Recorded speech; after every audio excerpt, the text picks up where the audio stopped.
He said, look, inspiration's for amateurs. You're not always going to be motivated. Well, in business and in professional life, sometimes we have challenges. Not everything goes smooth. We need to fight for it. We need to be resilient and show some endurance there. From your point of view and based on your experience professionally, how to stay motivated and inspired in times of challenges at work and in our career path? So I used to think a lot about that question, and I read a few books, including one by a guy named Stephen Pressfield, and he kind of changed my mind about this. He said, "Look, inspiration's for amateurs. You're not always going to be motivated.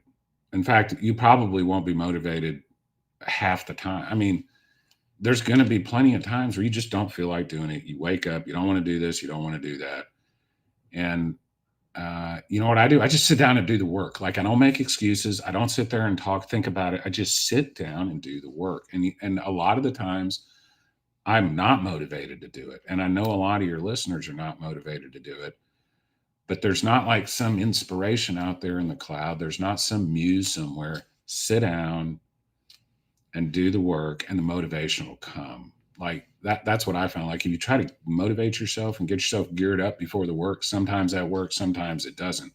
If you just sit down and put your head down and do the work, the motivation almost always comes after that.